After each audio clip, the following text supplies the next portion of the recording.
العلماء علماء و عوام میں حائل خلیج دور کرنے کی ایک منفرد کاوش۔ بسم اللہ الرحمن الرحیم۔ لجنۃ العلماء للافتاء، فتویٰ نمبر 58، 13 جولائی 2021۔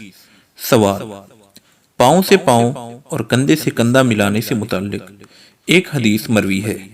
عن النعمان بن بشیر یقول اقبل رسول اللہ صلی اللہ علیہ وسلم علی الناس بوجہہ فقال اقیموا صفوفکم ثلاثا واللہ لتقیمن صفوفکم او لیخالفن اللہ بین قلوبکم قال فرأیت الرجل یلزق منکبہ بمنکب صاحبہ ورکبتہ برکبت صاحبہ وکعبہ بکعبہ۔ سنن ابی داؤد حدیث نمبر 662۔ رسول اللہ صلی اللہ علیہ وسلم لوگوں کی طرف متوجہ ہوئے اور فرمایا تم لوگ اپنی صفیں درست کرو۔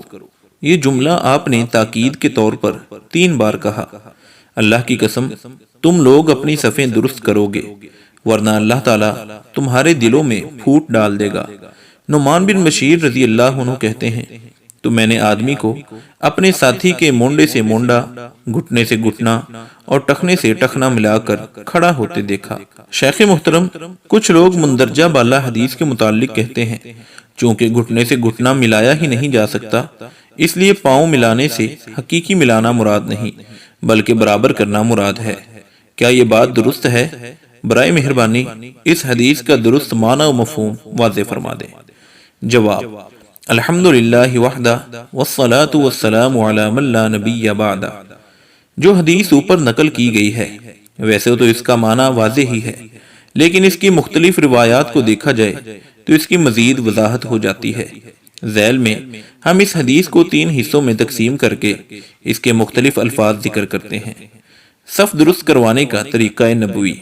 نبی کریم صلی اللہ علیہ وسلم کی یہ عادت مبارکہ تھی کہ آپ نماز سے پہلے صفیں درست کروایا کرتے تھے اور بعض دفعہ دوبارہ تاکید کر لیا کرتے تھے کہ صف میں کہیں کوئی خرابی تو نہیں رہ گئی، جیسا کہ درج ذیل روایات میں ہے۔ کان رسول اللہ صلی اللہ علیہ وسلم یسوی صفوفنا حتی کانما یسوی بها القداح حتی رآ انا قد عقلنا عنہ ثم خرج یوما فقام حتی کاد یکبر فرآ رجلا بادیا صدرہ من الصف۔ صحیح مسلم حدیث نمبر 436۔ نبی کریم صلی اللہ علیہ وسلم ہماری صفیں اس طرح سیدھا کرتے تھے جیسے تیروں کو سیدھا کیا جاتا ہے۔ جب آپ صلی اللہ علیہ وسلم کو اطمینان ہو گیا کہ ہم نے یہ سنت اچھی طرح سمجھ لی ہے تو ایک دن آپ نماز کے لیے تشریف لائے۔ نماز کھڑی ہوئی، قریب تھا کہ آپ تکبیر تحریمہ کہتے، لیکن آپ نے دیکھا ایک آدمی کا سینہ صف سے باہر ظاہر ہو رہا تھا۔ کان النبی صلی اللہ علیہ وسلم یسوینا فی الصفوف کما یقوم القدح حتی اذا ظن ان قد اخذنا ذلك عنہ وفقہنا اقبل ذات یوم بوجہہ اذا رجل منتبذ بصدرہ۔ سنن ابی داؤد حدیث نمبر 663۔ نبی کریم صلی اللہ علیہ وسلم ہمیں صفوں میں اس طرح سیدھا کرتے تھے جیسے تیر کو سیدھا کیا جاتا ہے۔ جب آپ صلی اللہ علیہ وسلم کو اطمینان ہو گیا کہ ہم نے یہ سنت اچھی طرح سیکھ اور سمجھ لی ہے تو ایک دن آپ نماز کے وقت اچانک ہماری طرف متوجہ ہوئے تو دیکھا ایک آدمی کا سینہ آگے ابھرا ہوا ہے۔ کان رسول اللہ صلی اللہ علیہ وسلم یتخلل الصف من ناحیۃ الی ناحیۃ یمسح صدورنا ومناکبنا۔ سنن ابی داؤد حدیث نمبر 664۔ نبی کریم صلی اللہ علیہ وسلم صف کو چیک کرتے ہوئے ہمارے سینوں اور کندھوں کو ہاتھ سے سیدھا کرتے ہوئے ایک کونے سے دوسرے کونے تک تشریف لے جاتے۔ کان رسول اللہ صلی اللہ علیہ وسلم یسوی صفوفنا فخرج یوما فرآ رجلا خارجا صدرہ عن القوم۔ سنن الترمذی حدیث نمبر 227۔ حضور صلی اللہ علیہ وسلم صفیں درست کروایا کرتے تھے۔ ایک دن آپ تشریف لائے تو ایک آدمی کو دیکھا کہ اس کا سینہ لوگوں سے باہر نکلا ہوا ہے۔ کان رسول اللہ صلی اللہ علیہ وسلم یقوم الصفوف کما تقوم القداح فابصر رجلا خارجا صدرہ من الصف۔ سنن النسائی حدیث نمبر 810۔ رسول اللہ صلی اللہ علیہ وسلم صفوں کو اس طرح سیدھا کرتے جیسے تیر کو سیدھا کیا جاتا ہے۔ پھر آپ صلی اللہ علیہ وسلم نے ایک آدمی کو دیکھا جس کا سینہ صف سے باہر نکلا ہوا تھا۔ کان رسول اللہ صلی اللہ علیہ وسلم یسوی الصف حتی یجعلہ مثل الرمح او القدح قال فرآ صدر رجل ناتئا۔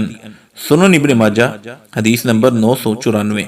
رسول اللہ صلی اللہ علیہ وسلم صف کو برابر کرواتے یہاں تک کہ اسے نیزے یا تیر کی مانند بنا دیتے، پھر بھی آپ نے ایک آدمی کا سینہ ابھرا ہوا دیکھا۔ ایک روایت میں ہے یقیم الصفوف کما تقام الرماح او القداح۔ مسند احمد جلد نمبر 30 صفحہ نمبر 335 حدیث نمبر 18385۔ آپ صفوں کو یوں کھڑا کرتے جیسے نیزہ یا تیر کھڑا کیا جاتا۔ ایک روایت میں صراحت ہے کہ جب حضور تکبیر کہنے لگے تو ایک آدمی کو دیکھا جس کا سینہ اٹھا ہوا تھا۔ فلما اراد ان یکبر رآ رجلا شاخصا صدرہ۔ مسند احمد جلد نمبر 30 صفحہ نمبر 349 حدیث نمبر 18400۔ یہاں نبی کریم صلی اللہ علیہ وسلم کے فعل مبارک کو بیان کرنے کے لیے درج ذیل الفاظ بولے گئے ہیں۔ یسوی برابر کرنا، اس طرح کہ اس میں کوئی اونچ نیچ نہ رہ جائے۔ یتخلل صفوں میں داخل ہو کر چیک کرنا کہ کہیں کوئی خلا نہ ہو۔ یقیم کھڑا اور سیدھا کرنا تاکہ اس میں کوئی جھول نہ رہ جائے۔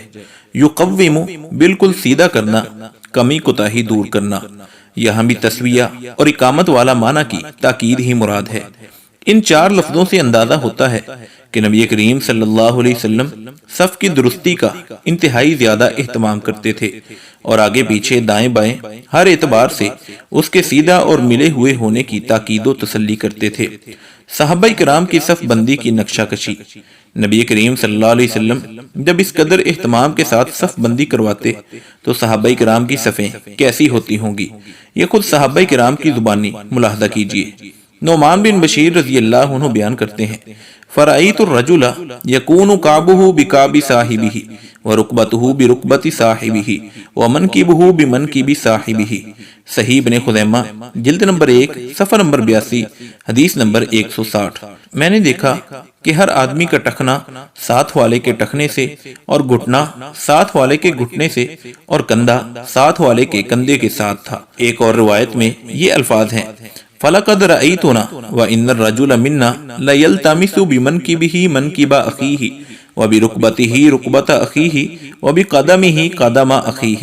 فوائد تمام جلد 2 صفحہ نمبر 129 حدیث نمبر 1332۔ ہم خود کو دیکھتے تھے کہ ہم میں سے ہر آدمی اپنے کندھے کو اپنے بھائی کے کندھے کے ساتھ، ٹخنے کو اپنے بھائی کے ٹخنے کے ساتھ اور قدم کو اپنے بھائی کے قدم کے ساتھ لگانے کی بھرپور کوشش کرتا۔ حضرت انس رضی اللہ عنہ فرماتے ہیں وَقَانَ أَحَدُنَا يُلْذِقُ مَنْكِبَهُ بِمَنْكِبِ صَاحِبِهِ وَقَدَمَهُ بِقَدَمِهِ۔ صحیح البخاری حدیث نمبر 725۔ ہم میں سے ہر شخص اپنے کندھے کو اپنے ساتھی کے کندھے سے اور قدم کو اس کے قدم کے ساتھ جوڑتا تھا۔ ایک اور روایت میں مزید اضافہ ہے وَلَوْ ذَهَبْتَ تَفْعَلُ ذَلِكَ لَتَرَى أَحَدَهُمْ كَأَنَّهُ بَغْلٌ شَمُوسٌ۔ مصنف ابن ابی شیبہ جلد نمبر 1 صفحہ نمبر 308 حدیث نمبر 3524۔ اور اگر آج آپ اسی طرح پاؤں ملانے کی کوشش کریں گے تو آپ دیکھیں گے ساتھ والا ایسے دور بھاگے گا جس طرح کوئی سرکش خچر۔ صف درست نہ کرنے کا انجام۔ نبی کریم صلی اللہ علیہ وسلم نے اس حوالے سے سخت وعید فرمائی، جیسا کہ ارشاد نبوی ہے عباد اللہ لَتُسَوُّنَّ صُفُوفَكُمْ أَوْ لَيُخَالِفَنَّ اللَّهُ بَيْنَ وُجُوهِكُمْ۔ صحیح مسلم حدیث نمبر 436۔ اے اللہ کے بندو، تم ضرور بالضرور صفیں برابر رکھو گے ورنہ اللہ تعالیٰ تمہارے چہروں کو ایک دوسرے سے پھیر دے گا۔ واللہ لتقیمن صفوفکم او لیخالفن اللہ بین قلوبکم۔ سنن نبی داؤد حدیث نمبر 662۔ اللہ کی قسم تم ضرور بالضرور صفیں درست رکھو گے ورنہ اللہ تعالیٰ تمہارے دلوں میں مخالفت ڈال دے گا۔ سووا صفوفکم او لیخالفن اللہ بین وجوہکم۔ سنن ابن ماجہ حدیث نمبر 994۔ صفیں برابر کر لیں ورنہ اللہ تعالیٰ تمہارے چہروں کو ایک دوسرے سے پھیر دے گا۔ مذکورہ بالا حدیث سے نبی کریم صلی اللہ علیہ وسلم کی سنت مبارکہ اور صحابہ کرام کے عمل سے ثابت ہوتا ہے کہ پاؤں کندھے ملاتے ہوئے صف بندی کا بھرپور اہتمام کرنا چاہیے اور اس میں سستی اور کوتاہی کرنے والا سخت وعید کا مستحق ہو سکتا ہے۔ اس کا عملی طریقہ یہ ہے کہ نمازی صف میں کھڑے ہوتے ہوئے پاؤں کی انگلیوں کو قبلہ رخ رکھے، جیسا کہ ابو حمید ساعدی رضی اللہ عنہ نبی کریم صلی اللہ علیہ وسلم کی نماز کا طریقہ بیان کرتے ہوئے فرماتے ہیں وَاسْتَقْبَلَ بِأَطْرَافِ أَصَابِعِ رِجْلَيْهِ الْقِبْلَةَ، صحیح بخاری حدیث نمبر 828۔ آپ صلی اللہ علیہ وسلم نے پاؤں کی انگلیوں کو قبلہ رخ کیا اور پھر پاؤں اپنے وجود کے مطابق کھولتے ہوئے جس قدر ممکن ہو سکے پاؤں اور کندھے ایک دوسرے کے ساتھ ملائے جائیں۔ اگر انگلیاں قبلہ رخ نہ ہوں یا پھر پاؤں وجود سے زیادہ کھول لیے جائیں تو ایک دوسرے سے پاؤں ملانے میں دقت اور مشکل پیش آتی ہے۔ رہی یہ بات کہ ٹخنے ایک دوسرے سے نہیں ملتے لہذا پاؤں سے پاؤں ملانے والا حکم ختم، تو یہ ہرگز درست نہیں۔ بالا سطور میں صف بندی اور پاؤں سے پاؤں ملانے کا تاکیدی حکم معلوم ہو چکا ہے۔ آخر اس کے برعکس کیا دلیل ہے کہ جس پر اعتماد کر کے اس قدر تاکیدی حکم کو چھوڑا جائے؟ ایسے مقامات پر علماء اصول فقہ ہاں ایک دلیل کا ذکر کیا جاتا ہے جسے رفع المشقہ، رفع الحرج جیسے ناموں سے یاد کیا جاتا ہے۔ مراد اس سے یہ ہوتا ہے کہ شریعت میں تکلیف ما لا یطاق یعنی ایسی مشقت نہیں ہے جس کو عام حالات میں انسان کے لیے کرنا ناممکن یا بہت مشکل ہو۔ ایسی صورتحال میں اصول یہی ہے کہ جس قدر مشقت و حرج ہوگا اسی قدر کسی حکم کی ادائیگی میں رخصت اور چھوٹ مل جاتی ہے۔ مطلب الضرورت تقدر بقدرها کے تحت رخصت اور چھوٹ حسب ضرورت ہوگی۔